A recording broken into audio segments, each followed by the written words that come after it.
간혹 재판부의 판결 내용을 보다 보면요, 그게 무슨 법이냐, 말도 안 된다는 말이 절로 나올 만큼 납득하기 어려운 판결들이 나올 때가 많습니다. 변호사인 제가 봐도 그런 경우들이 있는데요. 이는 실정법과 일반 국민들의 법감정, 상식 사이에 적지 않은 괴리감이 있다는 뜻이기도 합니다. 변호인 측 이야기 듣겠습니다. 변호인 말씀하세요. 존경하는 재판장님, 피고인은 영상통화를 하던 여자친구의 나체를 당사자의 의사와 무관하게 녹화했습니다. 그리고 당사자가 이에 반발하자 대래 목을 조르고 넘어뜨리는 만행도 저질렀습니다. 특히 여자친구의 나체 영상을 녹화하고 지우지 않고 소지한 것, 이는 명백히 성폭력 처벌법 위반입니다.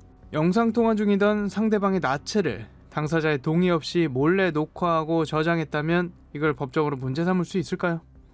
여러분의 생각은 어떠신가요? 당연히 범죄죠. 심지어 나체라면서요.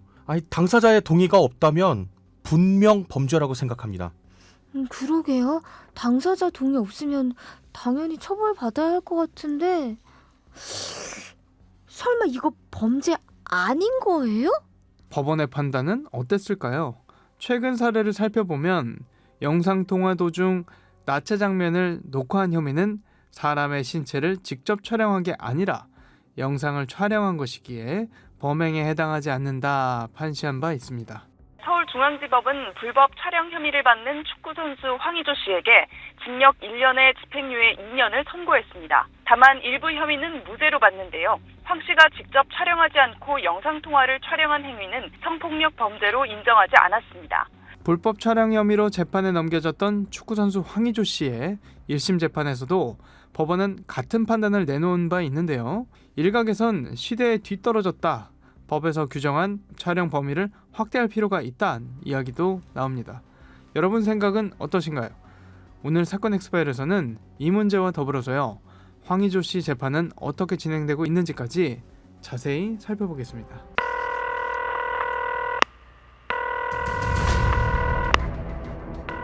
사건은 보이는 것보다 가까이 있다.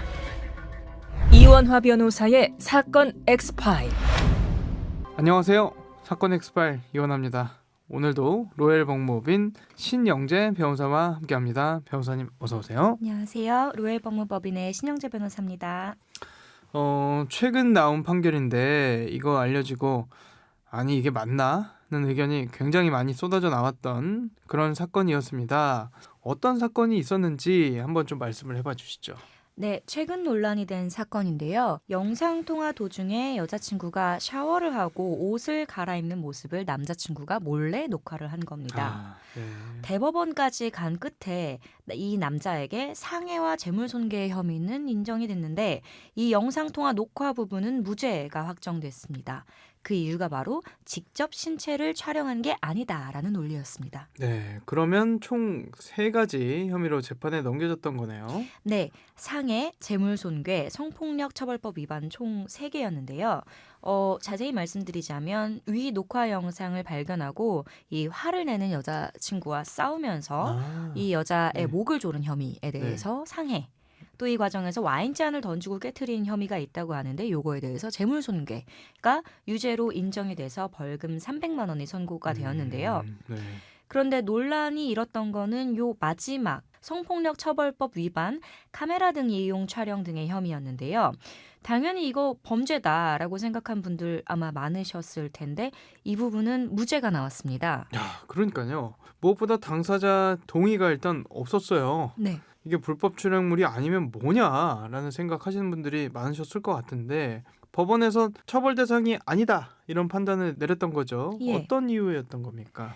이 법원은 사람의 신체 그 자체를 직접 촬영하는 행위만이 성폭력처벌법 조항에서 처벌하는 행위다라고 본 네. 것인데요. 자세히 말씀드리자면 여자친구의 나체가 나오는 영상통화 장면은 직접 그 사람의 신체 그 자체가 아니라 신체가 나온 화면이고 그렇기 때문에 이 성폭력처벌법의 처벌 대상이 아니고요. 또 이를 영상으로 저장한 건 역시 직접적인 촬영 행위가 아니라는 겁니다. 네, 사실 이게 여기서만 문제됐었던 건 아니고요. 과거에 인터넷 방송하는 BJ들 있지 않습니까? 네. 노출하는 방송을 하는 BJ들이 있는데 이 BJ들이 하는 방송을 촬영한 것이 성폭법상 이제 카메라 등 이용 촬영에 해당하느냐 네. 이런 게 문제된 사안도 있었는데요. 거기에서도 역시 이제 촬영에 해당하지 않는다는 판단이 나온 바가 있었습니다. 그래서 검사가 항소심에서는요.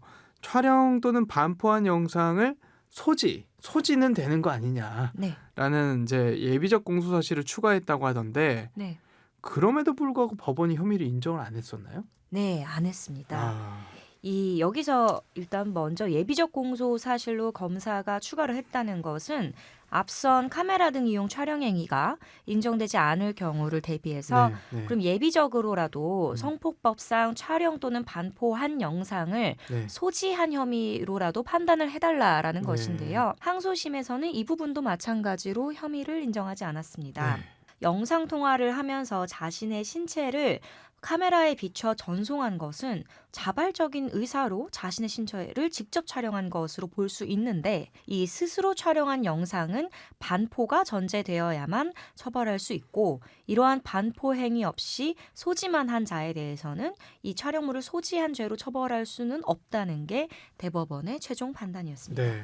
결국에는 정리하면 그거네요. 촬영도 안 되고 반포도 안 되고 촬영이나 반포를 전제로 한 소지도 안 된다. 네. 그렇기 때문에 소지만 따로 떼어서 처벌하는 것도 불가능하다. 이런 판단이 나온 거네요. 네. 근데 이런 판단이 나온 게 뭐 아까도 말씀드렸지만 이번이 처음은 아니었죠. 그렇습니다. 여러분도 잘 아시는 앞선 황의조 선수 사건에서도 같은 판단이 나왔습니다. 네. 황의조 선수는 2022년경 4차례에 걸쳐서 상대방 동의 없이 성관계의 영상을 불법 촬영한 혐의로 재판에 넘겨졌는데요. 이 중에 영상 통화 중 몰래 녹화한 부분에 대해서는 같은 이유로 무죄가 선고되었습니다. 아, 그랬죠. 저희도 황의조 씨 사건을 이 시간에 한번 다룬 적이 있었어요. 당시만 해도 황의조 선수에 아직 기소 안 되냐 이런 이야기 했었던 걸로 기억하고 있는데 현재는 1심 결과까지 나온 상태죠? 네, 1심에서는 황의조 씨에게 징역 1년에 집행유예 2년을 선고한 상태인데요. 네. 앞서 말씀드린 것처럼 이 황의조 선수에 대한 혐의는 성폭력 처벌법 위반 카메라 등 이용 촬영죄인데 네. 맨 처음 판단을 받았던 혐의는 피해자가 2명이었습니다. 이 중에 1명에 대한 동의 없는 성관계 영상 불법 촬영 혐의는 인정이 됐고 네. 또 다른 1명에 대한 것은 영상 통화 중에 촬영을 한 것이라서 앞선 것과 같은 논리로 무죄 판결이 나온 것입니다. 네.